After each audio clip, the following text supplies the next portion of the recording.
a lot of people tell you that managing finance is the men's responsibility, but we have the country's largest private bank, which is being headed by a woman, and country's largest PSU bank, where women are at helm as well. We have Anshula Kant, Deputy MD and CFO of SBI, now joining us. Anshula, good morning. Happy Women's Day. We're just having a discussion with an investor that women make better trader and better investor than men. Would you say the same is true for bankers as well? Do women make better bankers?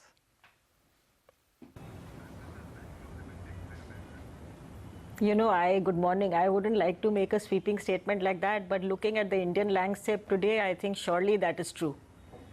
Wow, that's grace. Anshula, Can you hear me? Yeah, we can hear you very well. SBI today has made some very important announcements. SBI has set the benchmark on several things, including the quality of due diligence. But more importantly, today, work from home for option available for all women. You just don't have to have a child to have that option. Tell us about SBI and its contribution to standard setting in terms of women employees.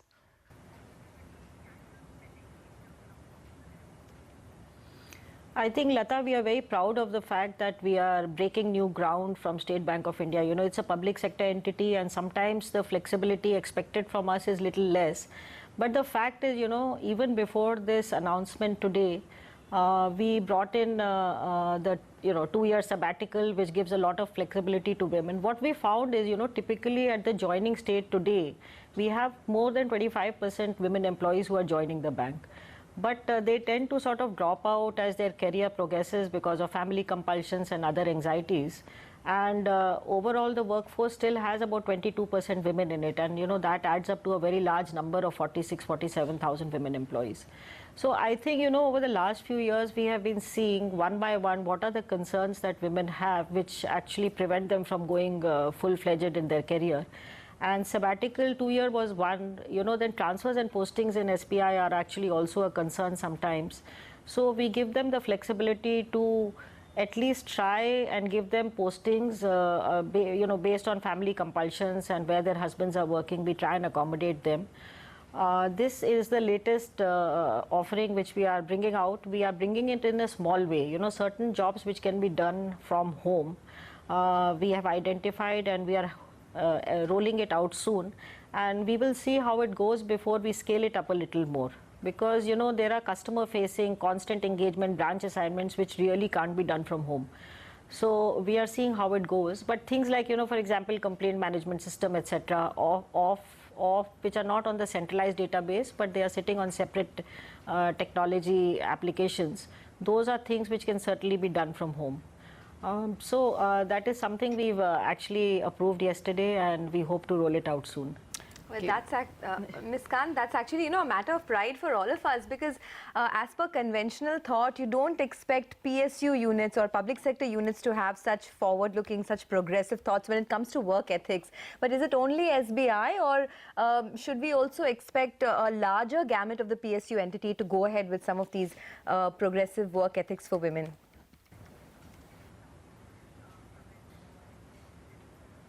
No, I'm sure, I think collectively the entire financial world and the other corporates also are moving towards this. I think it is not just about lip service anymore. We find increasingly that as women play more critical roles in the organization tends to improve and prosper and, improve their revenues and efficiency. So I think it's a win-win situation for the employees as well as the organizations. And I think all around that realization is very much clear. And we are very confident. Already a lot of PSU banks are doing things, and they will continue to be very progressive in this approach. Oh, yes, a lot of standard setting has come from PSU companies in this issue. Anshula, you and I and all of us have a job to keep as well, and we can't have the country's biggest treasury manager on our channel and not ask her a few questions on matters business.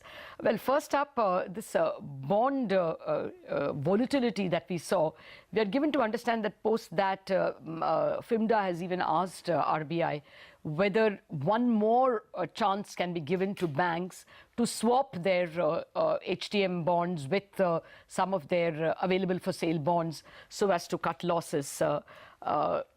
What's your sense? Is that a worthwhile proposition, and what are you expecting from RBI?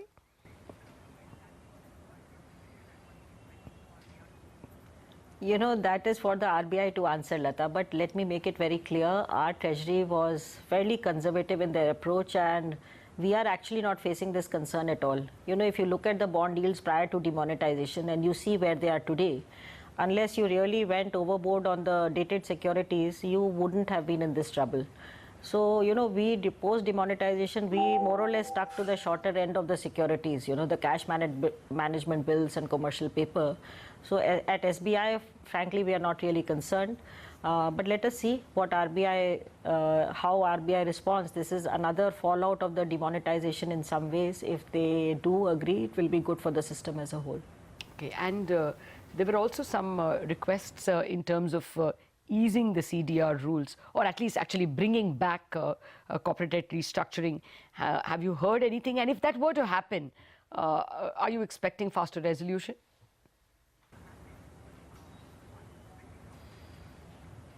Lata, you know, this is a Women's Day morning, and I don't want to make this an, you know, asset quality conversation, but all I'll say is that, you know, changing circumstances, I think, require rules to evolve with time to facilitate resolution, and we hope that will happen, and all stakeholders will, you know, put in their bit to facilitate resolution, because that is the need of the hour today for the corporate banks and the banking system.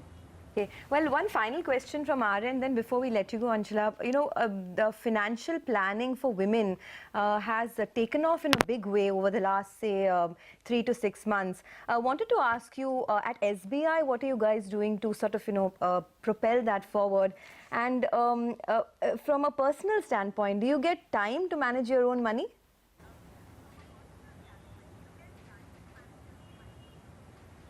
You know, fortunately, I have an in-house expert. My husband is a chartered accountant.